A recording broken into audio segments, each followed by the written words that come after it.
kita perkatakan dengan iman Mazmur 91 sebagai doa kita.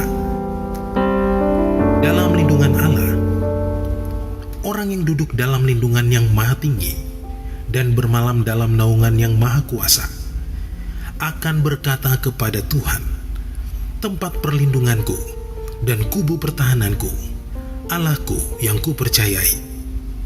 Sungguh, Dialah yang akan melepaskan engkau dari jerat penangkap burung, dari penyakit sampar yang busuk. Dengan kepaknya Ia akan menudungi engkau. Di bawah sayapnya engkau akan berlindung. Kesetiaannya ialah perisai dan pagar tembok. Engkau tak usah takut terhadap kedahsyatan malam, terhadap panah yang terbang di waktu siang, terhadap penyakit sampar yang berjalan di dalam gelap, terhadap penyakit menular yang mengamuk di waktu petang.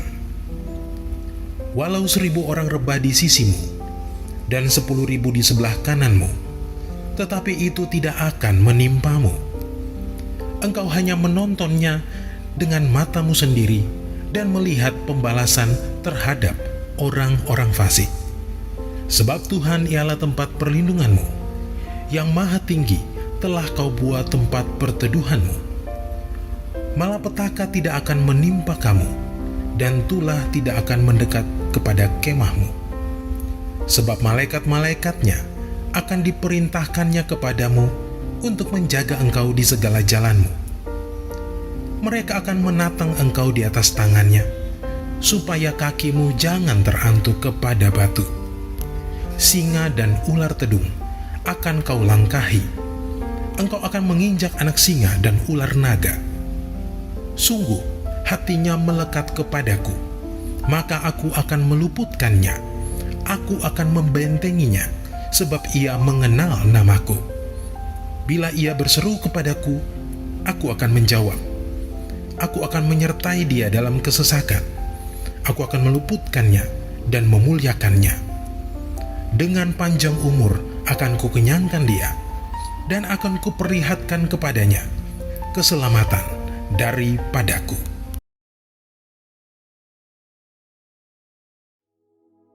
Shalom saudara, apa kabarnya?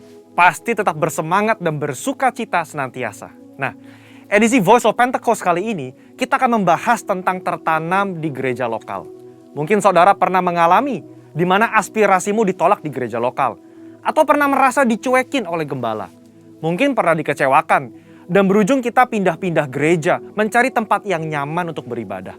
Saya ingin katakan, bahwa saudara harus tetap tertanam di gereja lokalmu. Markus 4 ayat 26-29 memuat sebuah perumpamaan singkat tentang kerajaan Allah, yang digambarkan dengan proses bercocok tanam. Ayat 27 berkata, lalu pada malam hari ia tidur, dan pada siang hari ia bangun. Dan benih itu mengeluarkan tunas, dan tunas itu makin tinggi. Bagaimana terjadinya, tidak diketahui orang itu. Setiap proses untuk bertumbuh yang dialami sebuah benih terjadi di dalam tanah, di tempat gelap, di mana tidak seorang pun yang bisa melihat dan mengetahuinya. Demikian pula dengan setiap kita sebagai benih. Ketika kita berkomitmen untuk tertanam di gereja lokal, kita akan mengalami berbagai proses yang mungkin tidak nyaman. Dan setiap proses tersebut tidak dapat dilihat oleh orang lain. Sayangnya, banyak orang yang menyerah ketika melewati proses krusial ini. Banyak yang tergoda untuk melihat rumput tetangga yang selalu terlihat lebih hijau dibandingkan rumput di rumah sendiri. Ingat, yang terlihat oleh mata kita hanyalah hasil akhirnya yang sudah tampak baik. Sementara yang tidak kita lihat adalah proses yang juga dialami oleh rumput tetangga ketika baru disemai dan masih di dalam tanah. Di era pandemi COVID-19 ini, di mana kita harus beribadah secara virtual, semua gereja berlomba-lomba dalam menyajikan konten yang terbaik, display yang estetik, musik yang menarik, dan kemampuan editing yang kekinian. Dalam sebuah survei yang dilakukan oleh Barna Research pada bulan Juli 2020 mengenai kehadiran jemaat lintas generasi dalam ibadah virtual di masa pandemi, 40% dari generasi baby boomer memutuskan untuk tetap tertanam di gereja lokal, 31% dari generasi X, dan hanya 30% dari generasi milenial yang tertanam di gereja. Padahal, benih yang terus-menerus dipindah media tanamnya akan membutuhkan waktu untuk beradaptasi di tanah yang baru. Dan tak jarang, benih itu akan mati dan tidak dapat berbuah lagi. Yohanes 15 ayat 2 menuliskan, setiap ranting padaku yang tidak berbuah dipotongnya, dan setiap ranting yang berbuah dibersihkannya, supaya ia lebih banyak berbuah. Tuhan menginginkan pertumbuhan dari sebuah benih, dan agar benih tersebut dapat berbuah lebat kelak. Tentu saja, hal ini tidak dapat terjadi jika benih tersebut kerap dipindah-pindahkan. Jika kita tidak tertanam di gereja lokal, maka kita tidak dapat mengalami pertumbuhan yang sempurna. Bahkan tanpa kita sadari, kita bisa mengalami kematian rohani. Kita tidak dapat menikmati buah yang seharusnya dapat kita hasilkan apabila kita tertanam di gereja lokal. Lalu, apa hal-hal yang dapat terus mendorong kita untuk tetap tertanam di gereja lokal? Yang pertama, mengubah perspektif kita. Sekali lagi, ketika sebuah benih ditanam, ia diletakkan di dalam tanah yang gelap dan tak terlihat. Di situasi seperti inilah, perspektif kita harus dirubah. Ditanam sebagai benih atau dikubur seperti jenazah. Faktanya, di dalam tanah itu mungkin ada rasa kesepian. Tidak dilihat orang. Seakan-akan tidak ada jalan keluar. Saudara, kita bukan sedang dikubur, melainkan kita sedang ditanam. Jika kita berpikir bahwa kita sudah dikubur, maka tidak ada lagi pertumbuhan yang dapat kita alami. Namun ketika kita mengubah perspektif bahwa keadaan yang saat ini kita alami di dalam tanah adalah karena kita sedang ditanam, maka kita akan terus bertumbuh hingga waktunya benih tersebut akan tampak di atas tanah dan menghasilkan buah. Saudara sedang ditanam dan bukan dikubur. Kedua, jalani proses. Proses adalah bagian terpenting dari perjalanan hidup setiap manusia, di mana manusia dibentuk lewat hal-hal yang sulit agar menjadi semakin baik dan semakin kuat di kemudian hari. Alkitab berulang-ulang menggambarkan hidup manusia bagaikan tanah liat di tangan tukang periuk. Sebelum menjadi bejana, maka tanah liat harus melalui proses diremukkan, ditekan, bahkan dimasukkan ke dalam tungku untuk dibakar sebelum bejana tersebut jadi sempurna. Tidak ada seorang pun yang luput dari proses. Ingat, proses inilah yang menentukan seberapa kuat akar yang akan kita hasilkan untuk menyokong seluruh pertumbuhan kita nantinya. Oleh sebab itu, mengalami berbagai proses di gereja lokal adalah hal yang wajar agar kita sebagai benih dapat memiliki akar yang kuat. Dalam proses itulah Tuhan sedang membentuk karakter kita agar semakin serupa dengan Kristus. Yang ketiga, berhenti membanding-bandingkan. Kita tahu cerita tentang Lea yang selalu merasa tidak dicintai oleh suaminya Yakub karena Yakub lebih cinta kepada Rahel, istri keduanya. Pada saat itu, Lea melahirkan 3 anak laki-laki bagi Yakub, sementara Rahel mandul. Lea yang terus-menerus membandingkan cinta dari Yakub kepada Rahel merasa sedih, tertekan, kesepian, sampai ia mencurahkan perasaannya lewat arti nama yang diberikan ke 3 anaknya. Kalau Lea terus-menerus membandingkan dirinya dengan Rahel, ia tidak dapat melihat berkat yang diberikan Allah kepadanya, yaitu anak-anak yang dikaruniai.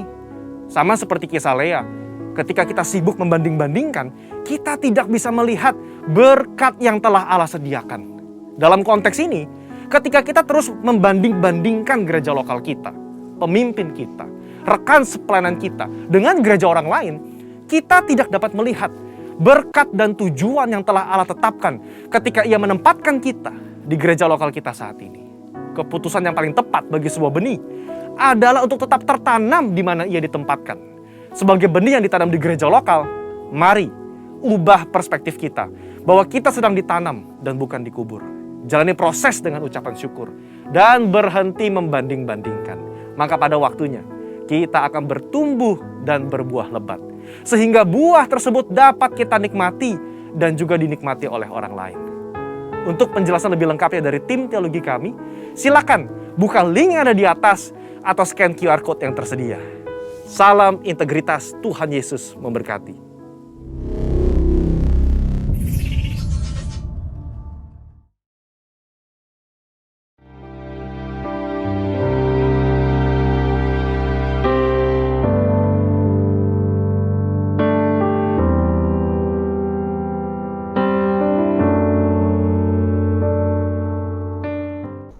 Shalom Bapak Ibu Saudara dimanapun Bapak Ibu Saudara berada. Pagi hari ini selamat datang, selamat beribadah dimanapun Bapak Ibu berada. Selamat hari Minggu. Saya percaya kita semuanya mengalami kebaikan Tuhan, amin.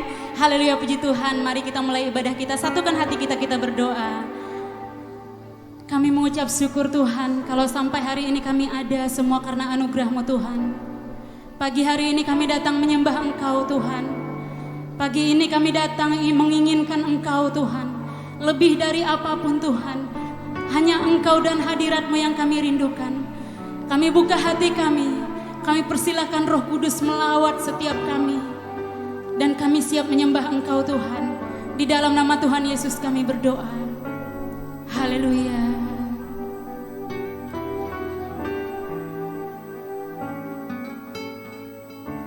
Penuhi hatiku dengan hadir-Mu. Ku rindu memandang wajah-Mu, oh Tuhan, di dalam kekudusan-Mu. Bawaku dekat dalam hati-Mu.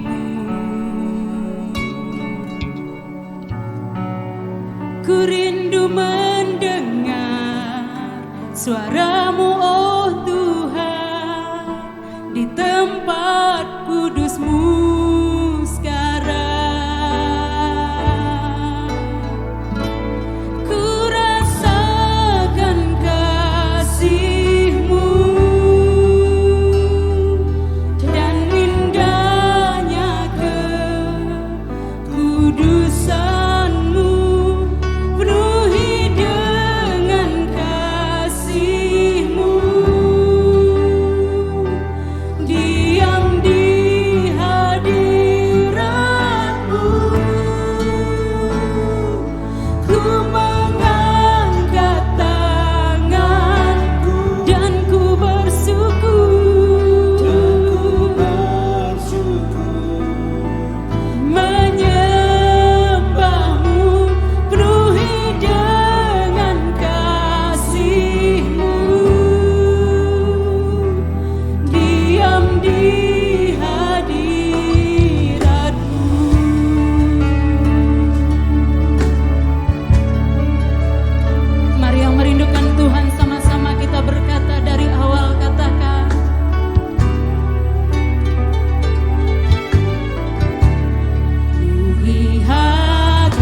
kasih-Mu yang menyelamatkan kami.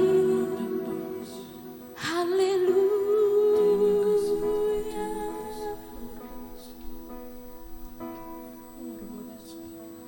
Ku rasakan kasih-Mu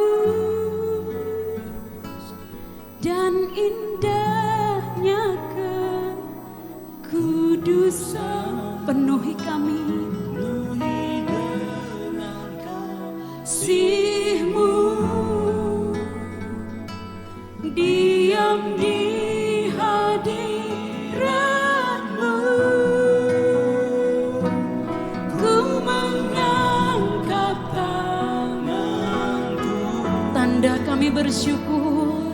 Dan ku bersyukur menyembah-Mu, penuhi dengan kasih-Mu, diam di hadirat. Segenap hati katakan, ku rasakan kasih-Mu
Shalom Bapak Ibu yang terkasih dimanapun Anda berada hari ini. Merupakan sukacita terbesar jika kita boleh bersama-sama beribadah walaupun hari ini masih semuanya online, tapi saya percaya bahwa kuasa Tuhan itu akan tetap masih ada sampai dengan hari ini. Dan hari ini mungkin kalau kita bisa lihat di sekeliling kita, di sekitar kita, banyak hal yang terjadi yang mungkin membuat kita menjadi khawatir, membuat kita menjadi ragu, menjadi takut tentang masa depan kita, tentang apa yang akan terjadi di hari-hari ke depan. Tapi satu hal yang saya mau katakan, biarlah di hari ini kita mau sama-sama, kita mau belajar melalui kebenaran firman Tuhan, melalui kisah kehidupan Ayub. Oleh karena itu saya percaya bahwa apapun yang terjadi hari ini di dalam kehidupan kita, baik itu kehidupan saya ataupun Bapak Ibu yang hari ini berada dimanapun berada, saya percaya bahwa biarlah lewat kehidupan Ayub kita bisa melihat bahwa di masa-masa kritis kita, biarlah kita dapat menjumpai keberadaan Tuhan. Nah, sebelum kita masuk lebih lanjut, kita mau sama-sama buka di dalam Ayub pasal yang pertama, ayat yang pertama sampai dengan ayat yang kelima. Saya akan bacakan buat Bapak Ibu Saudara. Ayub pasal 1 ayat yang 1 sampai dengan ayat yang kelima. Kesalehan Ayub dicoba. Ada seorang laki-laki di tanah Uz bernama Ayub. Orang itu saleh dan jujur. Ia takut akan Tuhan dan menjauhi kejahatan. Ia mendapat 7 anak laki-laki dan 3 anak perempuan. Ia memiliki 7.000 ekor kambing, 3.000 ekor unta, 500 pasang lembu, 500 keledai betina, dan budak-budak dalam jumlah yang besar. Sehingga orang itu adalah yang terkaya dari semua orang di sebelah timur. Anak-anaknya yang lelaki biasa mengadakan pesta di rumah mereka masing-masing, menurut giliran, dan ketiga saudara mereka diundang untuk makan dan minum bersama-sama mereka. Setiap kali apabila hari-hari pesta telah berlalu, Ayub memanggil mereka dan menguduskan mereka. Keesokan harinya, pagi-pagi bangunlah Ayub, lalu mempersembahkan korban bakaran sebanyak jumlah mereka sekalian. Mungkin sebab pikirnya, mungkin anak-anakku sudah berbuat dosa dan telah mengutuki Allah di dalam hati. Demikianlah dilakukan Ayub senantiasa. Jika kita lihat di dalam peripot Alkitab ini, kita melihat bahwa Ayub merupakan seorang yang takut akan Tuhan. Bahkan di dalam setiap kesehariannya, dia selalu mengingat akan keberadaan Tuhan. Bahkan anak-anak yang notabene mereka sudah beranjak dewasa, tapi kita lihat dan baca di situ, Ayub senantiasa dia berdiri sebagai ayah, dia berdiri sebagai imam, bahkan dia berdiri sebagai orang yang mengenal akan Tuhan. Namun apa yang terjadi? Jika kita baca keseluruhan dari pasal demi pasal, ayat demi ayat, di situ kita bisa melihat bahwa kehidupan Ayub bukan sebagai kehidupan yang tenang, damai, sejahtera. Tapi di situ ada suatu kisah di mana Ayub diizinkan oleh Tuhan. Ayub menerima berbagai ujian cobaan yang tidak mengenakan bagi kehidupannya. Bapak Ibu Saudara, mungkin merupakan sesuatu yang sering sekali kita dengar bahwa kondisi percobaan yang Ayub alami itu kalau hari ini kita alami, mungkin kita sebagai manusia kita udah gak kuat. Kenapa? Dari titik tertinggi di dalam kehidupannya, tapi Tuhan izinkan Ayub memasuki titik terendah di dalam kehidupannya. Bahkan orang-orang terdekatnya, saudara-saudaranya, teman-temannya, bahkan Alkitab menyatakan istrinya sendiri pun mulai mengutuki dia, mulai mempertanyakan bagaimana keberadaan Tuhan yang engkau sembah gitu. Sedangkan di dalam titik terendahmu, kita nggak melihat ada pertolongan Tuhan yang turun atas kehidupan Ayub.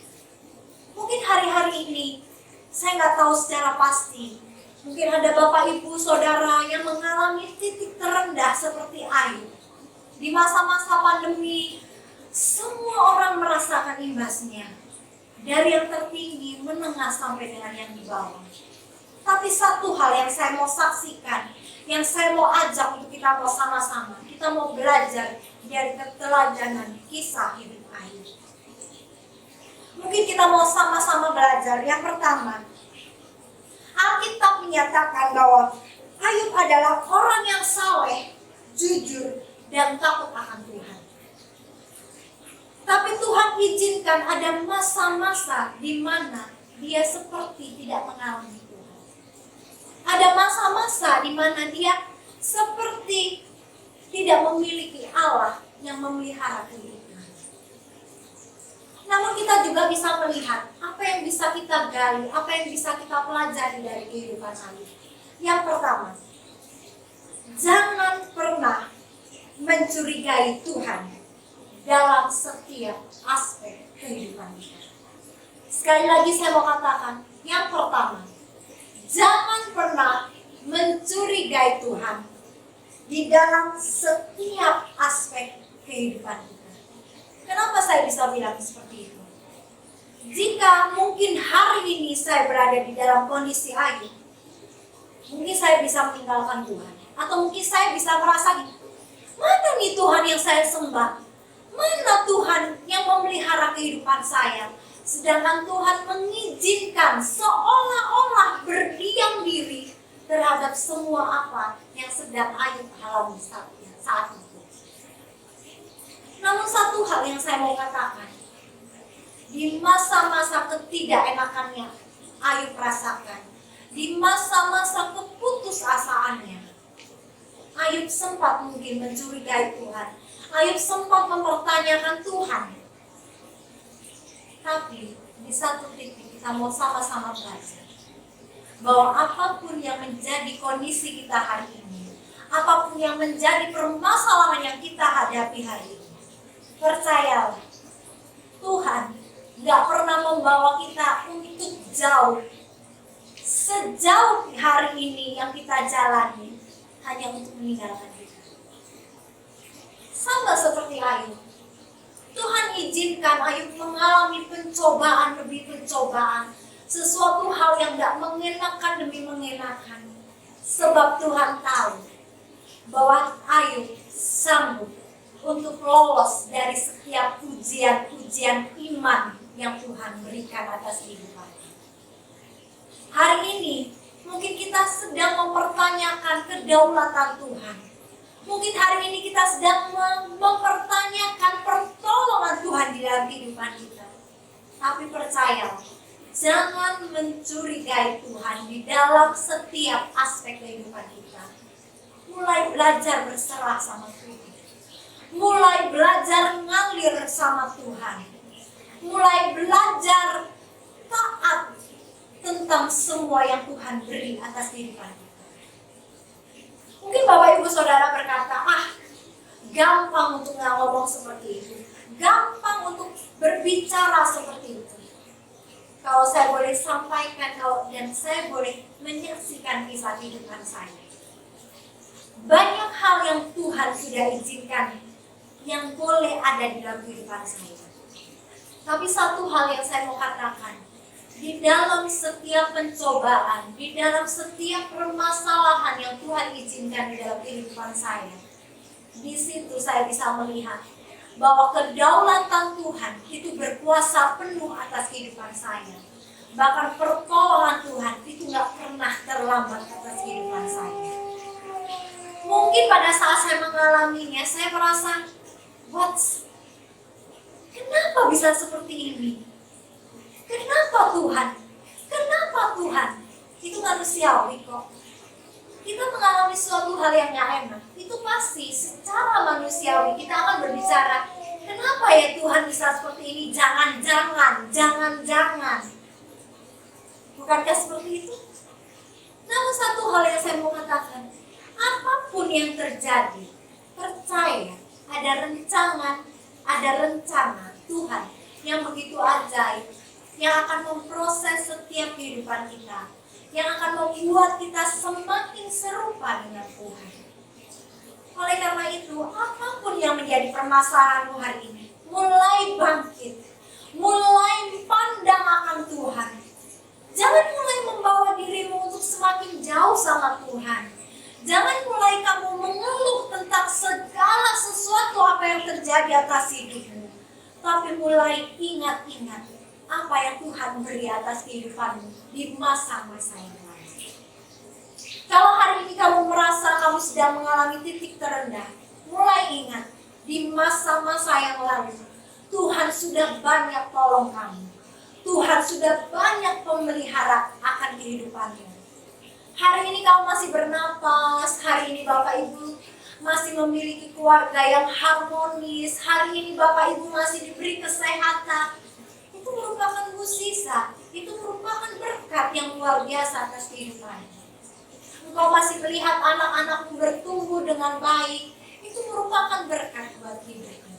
Oleh karena itu, mulai, ayo bangkit.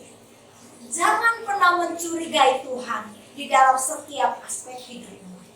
Yang kedua, yang kita boleh sama-sama belajar dari kisah kehidupan Ayub. Yang kedua, orang Kristen harus mengalami Tuhan. Amin. Sekali lagi saya mau katakan, orang Kristen harus mengalami Tuhan. Kenapa saya bisa berbicara seperti itu? Karena kekristenan merupakan pola kehidupan kita sama Tuhan. Kekristenan bukan suatu agama. Kekristenan merupakan pola hidupmu untuk semakin serupa dengan Tuhan. Jika engkau mengalami pertumbuhan dengan Tuhan, jika engkau mengalami pengenalan demi pengenalan lebih lagi sama Tuhan, percaya, bukan dari kata orang, bukan dari kata A, kata B, kata C, tapi dari kehidupanmu, engkau akan melihat dan mengenal, berjumpa akan Tuhan. Sama seperti halnya Ayub. Pada saat Ayub mengalami permasalahan demi permasalahan, pencobaan demi pencobaan, yang mungkin hari itu dia pencobaannya itu udah luar biasa banget, tragis, drastis kalau orang bisa bilang. Di dalam Ayub pasal 42 ayat yang kelima, di situ Ayub berbicara seperti ini, bahwa hanya dari kata orang saja aku mendengar akan engkau, tetapi sekarang mataku sendiri memandang engkau. Jadi di dalam setiap kehidupan kita, di dalam setiap permasalahan yang kita alami hari ini, jangan dari kata orang bahwa kita menyatakan, kita menyaksikan bahwa Tuhan itu baik di dalam kehidupan saya. Tapi biarlah engkau mengalami pengenalan akan Tuhan secara pribadi dengan pribadi. Seperti Ayub, bukan dari kata orang, bukan dari kata si A, bukan dari kata si B, tapi hatiku dan diriku, bahkan mataku sendiri yang melihat akan setiap kebaikan Tuhan di dalam kehidupan saya. Biarlah hari-hari ini juga, termasuk saya, kita mau sama-sama mengalami Tuhan di dalam setiap aspek kehidupan lebih lagi. Bukan dari kata orang, tapi biarlah hidupmu mulai mengalami Tuhan, mulai menyaksikan betapa baiknya Tuhan itu di dalam kehidupanmu. Berkat Tuhan itu sekali lagi bukan berbicara mengenai keuangan, tapi berkat Tuhan itu berbicara banyak hal. Hari ini engkau boleh melihat kebaikan Tuhan yang nyata di dalam kehidupanmu. Itu merupakan mukjizat dan berkat Tuhan. Oleh karena itu, saya mengajak untuk kita semua, biarlah di hari-hari ini kita mau sama-sama bertumbuh dan mengenal akan kebenaran firman, bahkan kebenaran Tuhan itu yang nyata di dalam kehidupan kita. Yang ketiga, yang kita mau sama-sama belajar di dalam kisah kehidupan Ayub, yaitu segala sesuatu yang terjadi dalam hidup kita itu seizin Tuhan. Mungkin hari ini Tuhan sedang izinkan ekonomimu turun. Mungkin hari ini Tuhan sedang izinkan kamu mengalami pemutus kontrakan kerja. Mungkin hari ini kamu merasa keuanganmu sangat sulit. Mungkin hari ini kamu mengalami sakit penyakit. Mungkin hari beragamu.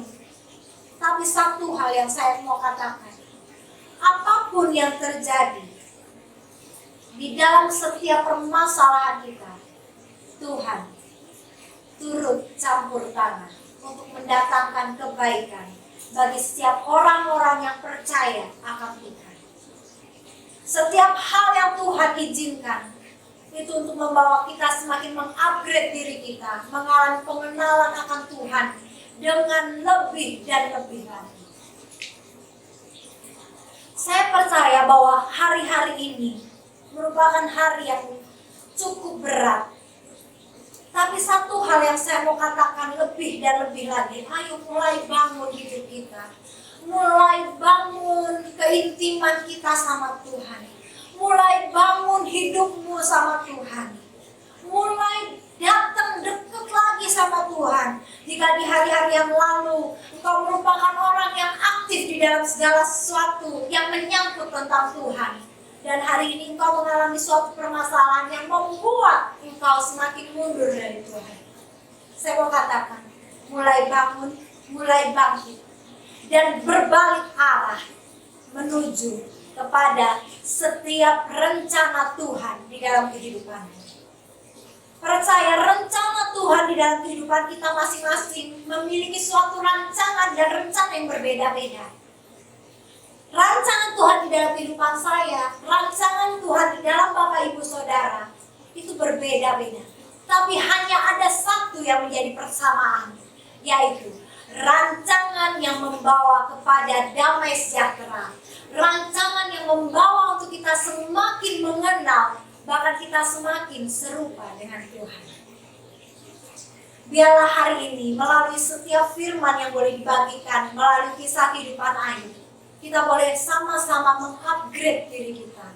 Kita boleh sama-sama membangun dan melatih hidup kita untuk kita menjadi orang-orang yang gak cengeng di dalam Tuhan.